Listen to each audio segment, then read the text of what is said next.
છે અને એડોનનો મને મારા ફ્રેન્ડ થ્રુ રેફરન્સ મળેલો હતો.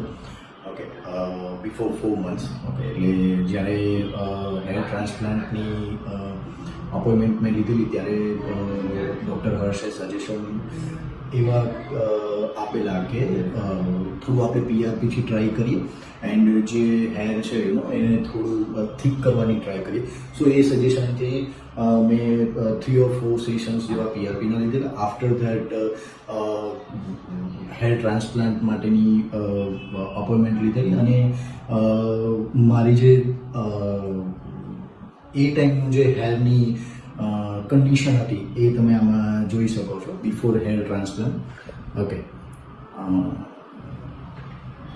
okay, now you can see that this results.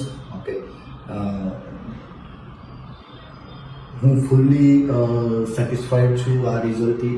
Doctor હર્ષે એક પ્રોપર ટ્રીટમેન્ટ અને એ લેવલનું રિઝલ્ટ આપેલું છે તે મેં એટલી એક્સપેક્ટેશન બી નથી રાખી કે આ ટાઈપનું રિઝલ્ટ મળશે. ઓકે, સર્જરી વખતે સ્ટાફનો બી સારો એવો સપોર્ટ રહેલો હતો. મારી સર્જરી છે મોર દેન 8 hours ચાલેલી હતી.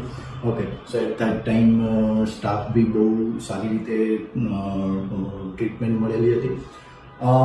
આફ્ટર સર્જરી ઓલ્સો જ્યારે બી ડ્રેસિંગનો ટાઈમ હતો અને એના પછી ઘણા બધા સર્જરી પછી ઘણા બધા ક્વેશ્ચન્સ થતા હોય છે કે આ સિચ્યુએશન ઘણા લોકોને થશે બી ખરા હોય કે સો આ કોઈ એવી સિચ્યુએશન તમારામાં ક્રિએટ થાય કે ઓકે મારે કેટલા ટાઈમ સુધી કઈ રીતે ટેક કેર કરવાની છે એની, તો એમાં બી સ્ટાફના રિસ્પોન્સ સારા એવા હતા. આફ્ટર સર્જરી બી મેં 4 PRPs લીધેલી છે, એમના બી રિઝલ્ટ્સ મને સારા એવા મળેલા છે અને અત્યારે તમે આમાં જોઈ શકો છો બધા રિઝલ્ટ્સ એમાં alright. Okay, so overall I think adorn is a good option in Ahmedabad. Okay, મારા ઘણા રેફરન્સ છે કે જે લોકોએ અહીંયા હેર ટ્રાન્સપ્લાન્ટ કરાયેલા છે આફ્ટર માય સર્જરી અને એ લોકોના બી રિઝલ્ટ સારા એવા આવેલા છે. Okay, thank you.